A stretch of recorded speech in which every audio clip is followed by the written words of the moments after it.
This video is going to feature a walkthrough of the Chapter 9 quiz for Chemistry 121. This is all about bond hybridization and molecular geometry. So we're just going to dive right in. Here we go. Question 1, I'm looking at two hydrogen atoms. Hydrogen atoms are bonding together, right? And if you remember correctly, when we have lobes overlapping like this, we call this a sigma bond, right? So anytime it says pi, we can cross that one out right away. Right, now does it look like these two are going to become ionic? Well, obviously this is non-metal and non-metal.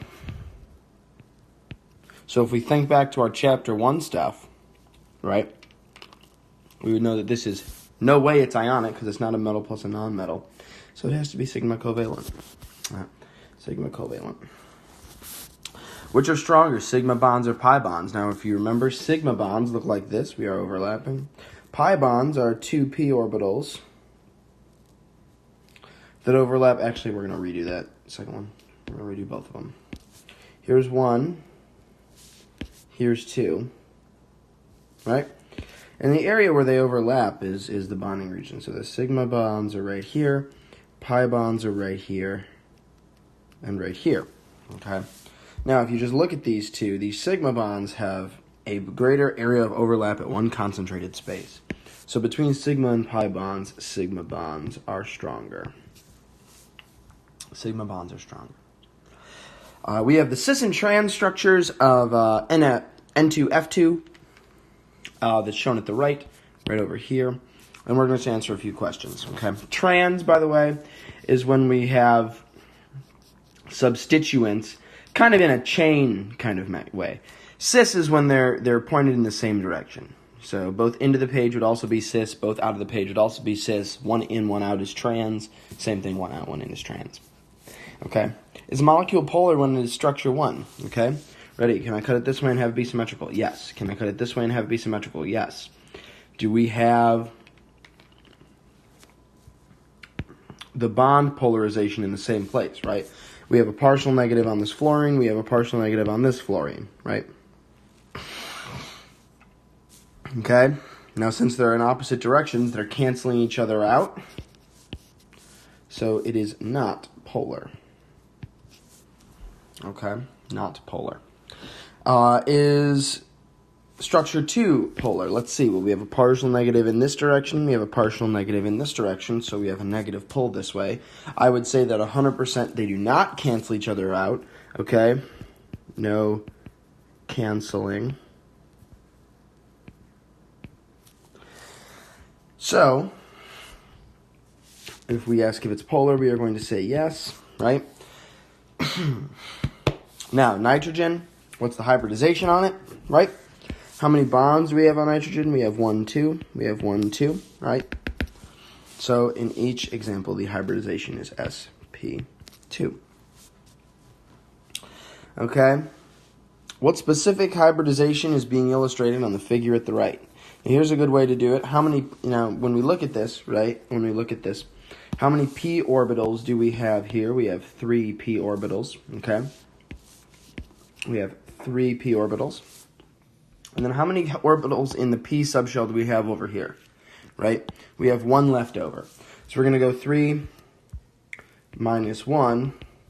So 2 p orbitals are participating, right, in the hybridization, right? So then we have our s orbital and then 2 p orbitals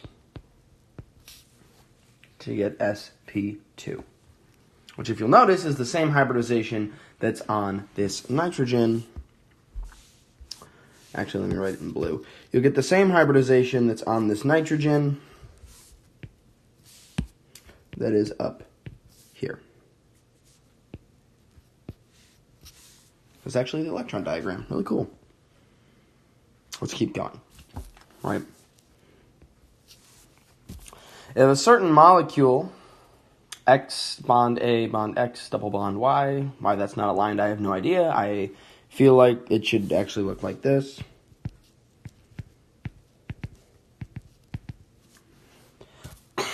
I'm assuming that's what it means. Had 1 valence shell p orbital left over after the hybridization. What is the role of the p orbital, right? So what do we talk about, right? Pi bonds All right, this is a pi bond, so it's a AY sigma bond and an AY pi bond. Okay, that is why it's a double bond. Right?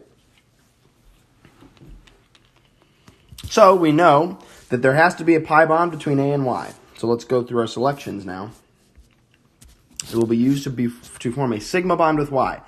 Now, that does not happen with p orbitals alone. You need an S and a p, or just two S's.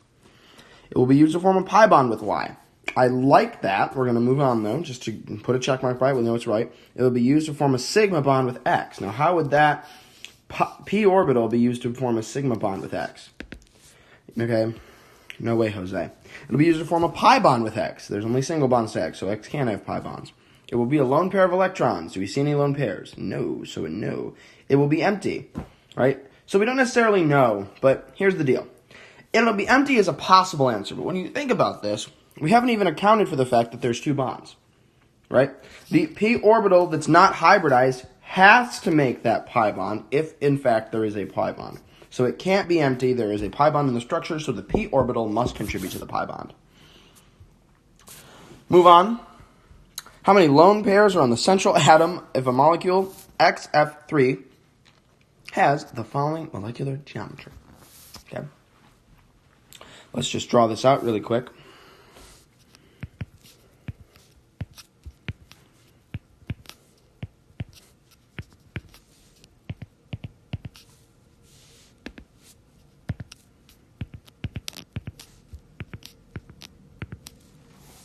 Okay, there it is, right?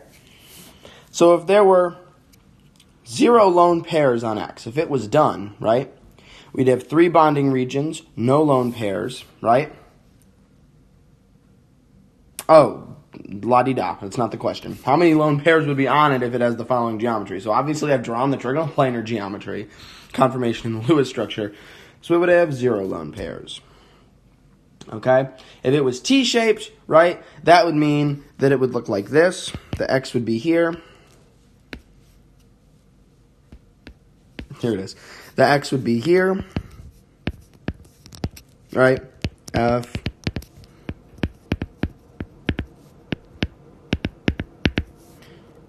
And then there'd be 2 lone pairs right up here. And they would be pushing those bonds down from the 120 down to 90. Right? So if it was T-shaped, how many lone pairs would there have to be? Right? 1, 2. So that's how we answer it. Right? Trigonal pyramidal, we'll do that one in black. Right? We need trigonal pyramidal. How many bonding regions do we need? We need 4, right? So we can push those bond angles down. So we would have something that looks like this.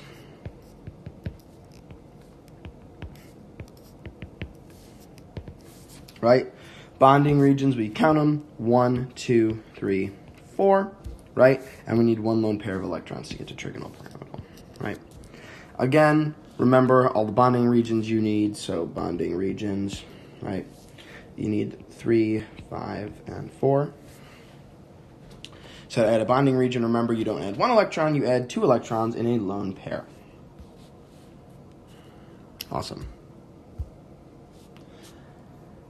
The structure of acetonitrile, nice, an organic solvent is shown below. What are the hybridizations on each of the 2 carbon atoms and the nitrogen atom? So let's do this. Right?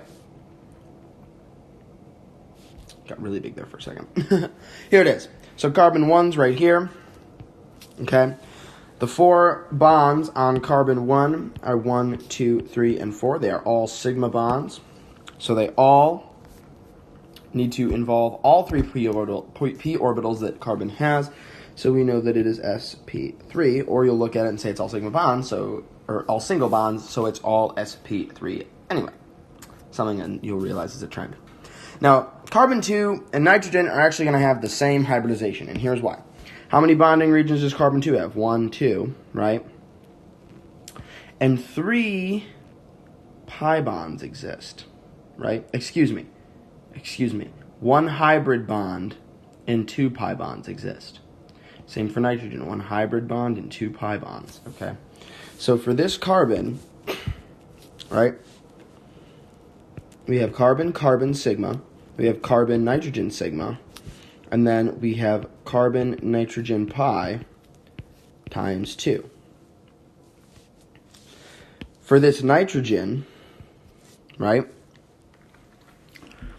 we have nitrogen carbon sigma and then nitrogen carbon pi times 2, right? So only one p orbital is participating in hybridization, right? So here are your bonds that we're looking at, right? And you'll actually see that they're the same, so the hybridization must be the same, right? And you only have one p orbital participating in the hybridization, so these are both sp. How many sigma bonds are there in the above molecule? Let's count them, right? So we already said 1, 2, 3, 4. And then you'll notice we have a carbon-nitrogen sigma. Now, it's written twice because I'm writing this with respect to nitrogen and this with respect to carbon, but it's the same bond, right? So we have 1, 2, 3, 4, and 5. Right? How many pi bonds are in the above molecule? Count it the same way. This is just written with respect to carbon. This is just written with respect to nitrogen, but you can see that we've even written down the number. There are 2.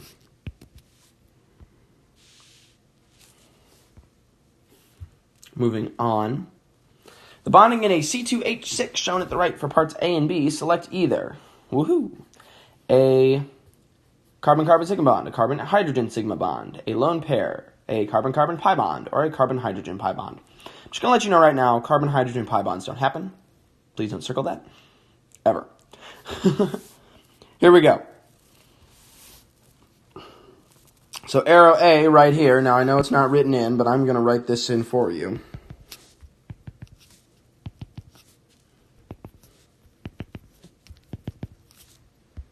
Right? Now it may be more easy to see. Right? Now, do we have any pi bonds in this? Do we have any p orbitals overlapping? Do we have any p orbitals overlapping like this? No, we don't. Okay? So actually we can skip down to this what is the hybridization, and we can actually say it's sp3 because they're all single bonds. Right? So, back up to here, arrow A, which is right here, is pointing at what? Well, we know there's no pi bonds, so it has to be a carbon-hydrogen sigma bond. So we find a carbon-hydrogen sigma bond. We write down letter C. Arrow B, over here, is pointing at a carbon-carbon, and we know there's no pi bond, so this has to be a sigma bond. Right, we find carbon-carbon sigma, and that is A. Nice work. Moving on. Benzene, C6H6, has delocalized electrons. Which picture shows the delocalized electrons? Okay? So we're asking right now for which picture shows that the electrons are shared equally amongst the ring. Okay? So what you're looking for is something that puts the carbons and hydrogens in one place, but actually shows how their electrons can move around that hexagon. Okay? How we draw this, according to this picture, is right here. Right? Right? And that has a resonance structure.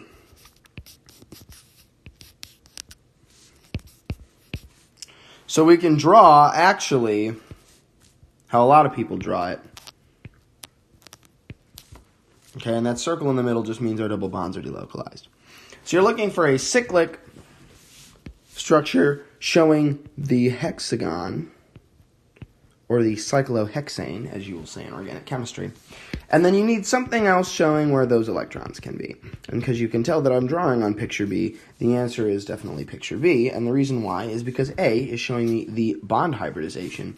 B is showing me the structure plus electron stability.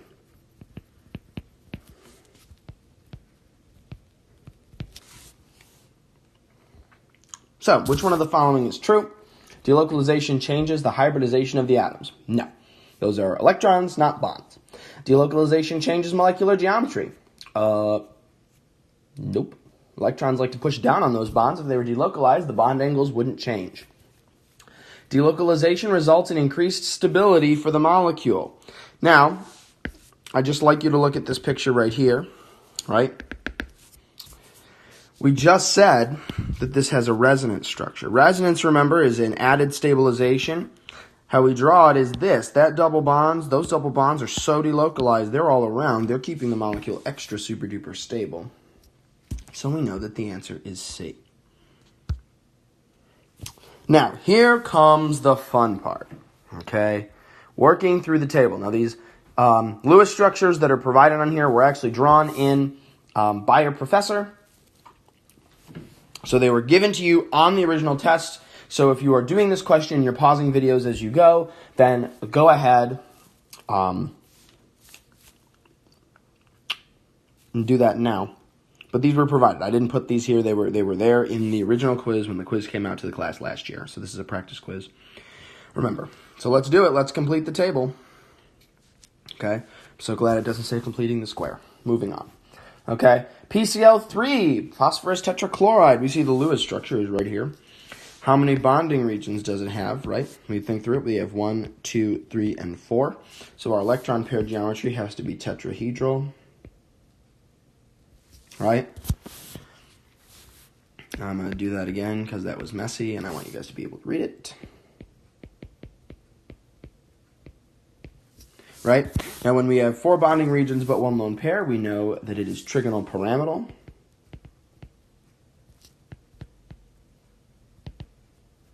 Right?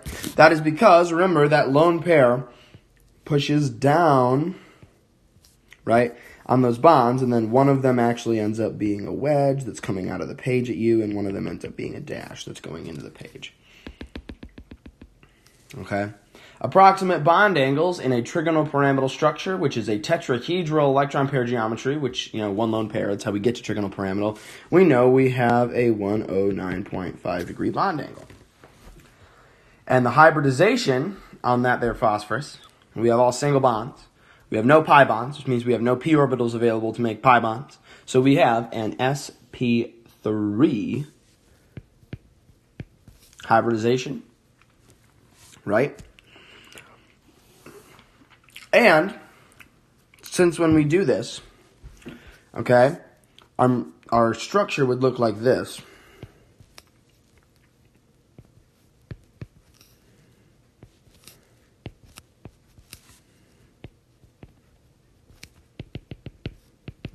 Right? There's just this lone pair up here, right? But if I cut right here, we're going to get symmetric. Okay? You're going to get symmetry. So this is actually, in fact, a non-polar molecule. Okay? Let's continue with CS2. CS2. Cool, right? Now, what's the electron pair geometry? We have 2 bonding regions and no lone pairs on our central atom, so it's got to be linear. Right? And again, we had no lone pairs, so it's going to be linear, as seen by the structure provided on the test. Approximate bond angles, of course, we have 180. Whoops, wrong color. Right? Now this one's a little bit tricky. This is the reason for putting this on, right? Now before we said that double bonds, right? Double bonds mean that we have sp2 hybridization, but that is not the case here. That is not the case. When we write down for this double bond right here, we have a carbon-sulfur sigma bond, and we have a carbon-sulfur pi bond. So this is 1 sigma bond, 1 pi bond. Got it. On this one, we have a carbon-sulfur sigma, and we have a carbon-sulfur pi, okay? Now, carbon makes 4 bonds. So when we tally them up, right, over here, carbon-sulfur sigma, we have 2, and carbon-sulfur pi, we have 2, okay? Now, that's why it's on here. It's a little tricky. It doesn't really look like an S. Now it looks like an S. Neither does that. Come on, I'm slipping. Okay. Now, if we look back to the last page, something that's really important up here, right, is we can't just look at the fact as whether it's a triple bond or a double bond, okay? When we have two pi bonds, that means two p orbitals are not participating in the hybridization, right? 3 p orbitals to start, 3 p orbitals to start minus 2 p orbitals equals 1 p orbital participating in the hybridization, right? So that means our hybridization is sp. And again, this is nonpolar. Obviously, you're given the structure. It's obviously linear. You can cut it either way, and it is symmetrical. ICl4 minus. This is a good one. And here's why. So you get the structure, lucky ducks. Okay? How many bonding regions do we have? Okay, for electron pair geometry. 1, 2, 3, 4, 5, this lone pair, 6, this lone pair. I'll draw those in for you. Right? Right? So remember, when we have 6 bonding regions for electron pair geometry, we are at octahedral. Right? Now, obviously, we have 2 lone pairs, and those lone pairs are going to do everything they possibly can to stay as far apart away from each other. So that's actually going to put these two in a square planar molecular geometry. Obviously, if it's square, the bond angles are 90 degrees. Okay? Now, here's the tricky part. Remember, for octahedral geometries, okay, we have a different type of hybridization on these bonds. Okay, remember, we need to include the d orbital. Okay, we are including the d orbital. And obviously, okay, we are looking at the hybridization here. Okay? When we have 6 bonding regions, our hybridization, okay, remember, we have to add those 2 extra ones on, so it's our sp3d2. Right? Because, okay, we have 1, 2, 3, 4, 5, 6 bonding regions. On PCl3, right, our hybridization was sp3 because we had 1, 2, 3, 4 bonding regions. Okay, now that we have 6, we need to add 2 more orbitals. That's how we're adding those 2 orbitals in the d subshell because they're the only way to go. Okay, and is this polar? By looking at the picture, you're going to say totally, absolutely, hecky, no. ClO2 plus. Okay.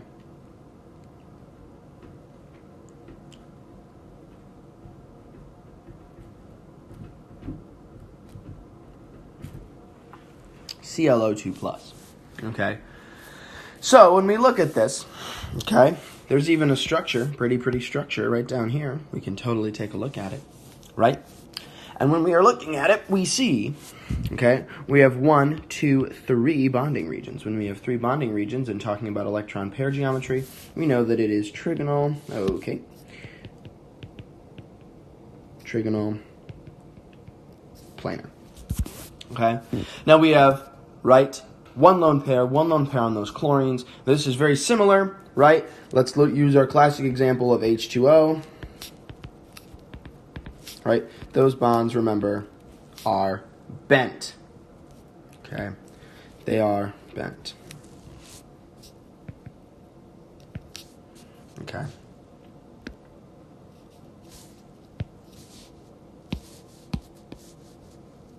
Okay. Now, we've included our bond angles. This is a weird one. It would be linear if it didn't have that lone pair. It's not bent all the way because there's 1 lone pair instead of 2. Okay.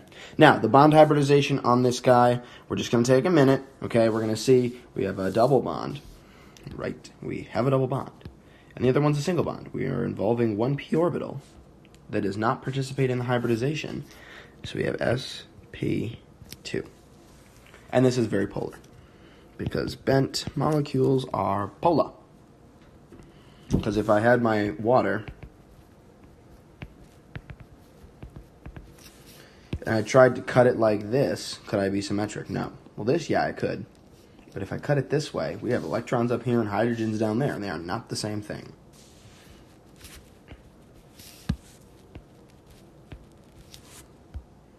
Okay, so anyway. CHF3. Okay? Now, let's take a moment. CHF3, remember, carbon makes 4 bonds.